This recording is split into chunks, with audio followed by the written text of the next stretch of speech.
तारीख 22 नवंबर, यह महज कैलेंडर की एक तारीख नहीं, यह उस आवाज के जन्म का दिन है जिसने दिल्ली के एसी के कमरों में बैठे हुक्मरानों को गांव की धूल और पसीने की ताकत का एहसास कराया था। नाम मुलायम सिंह यादव, जिन्हें दुनिया नेताजी कहती है, लेकिन वो असल में भारत की उस मिट्टी के बेटे थे जिसे सदियों तक हाशिए पर रखा गया। वो सैफई के अखाड़े से निकले एक बेहतरीन पहलवान थे, लेकिन उन्होंने कुश्ती सिर्फ मिट्टी पर नहीं लड़ी, उन्होंने कुश्ती लड़ी सियासत के उस अखाड़े में जहां बड़े बड़े रसूखदार भी उनके सामने घुटने टेक देते थे। वो राजनीति में आने से पहले एक शिक्षक यानी मास्टर साहब थे। शायद इसीलिए उन्होंने समाज को यह पाठ पढ़ाया कि अगर अपना हक चाहिए तो मांगना नहीं, उसे कमाना सीखो।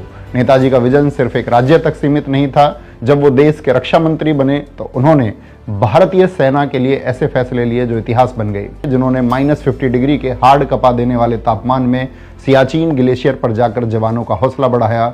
और आज अगर सीमा पर शहीद होने वाले जवान का पार्थिव शरीर सम्मान के साथ उसके घर आता है तो यह नियम बनाने वाले कोई और नहीं, नेताजी ही थे, क्योंकि वे एक माँ और परिवार के दर्द को समझते थे।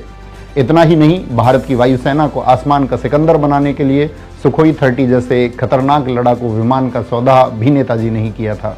चीन और पाकिस्तान की आंखों में आंखें डालकर बात करना उन्होंने ही सिखाया था। नेताजी एक बार, दो बार नहीं बल्कि 3 बार उत्तर प्रदेश के मुख्यमंत्री, 10 बार अलग अलग सीट से विधायक और 7 बार सांसद बने और प्रदेश के बिगड़े हालात को सुधारा।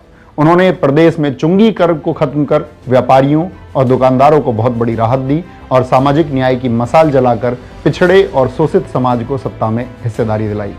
वो जानते थे कि यूपी की जान खेतों में बसती है, इसीलिए उन्होंने किसानों के लिए मुफ्त सिंचाई की व्यवस्था की और किसानों का करोड़ों का कर्ज माफ कर उन्हें नई जिंदगी दी।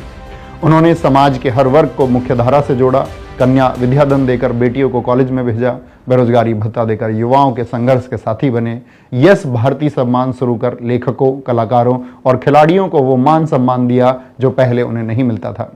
नेताजी भले ही आज हमारे बीच शरीर रूप में नहीं है, लेकिन जब तक इस देश का किसान अपने खेत में पसीना बहा रहा है, जब तक एक गरीब का बेटा अपनी लड़ाई लड़ने के लिए खड़ा है, तब तक नेताजी जिंदा रहेंगे। सियासत के उस अमर पहलवान और धरती पुत्र श्री मुलायम सिंह यादव जी को आज 22 नवंबर उनके जन्मदिन पर मेरा उनको नमन।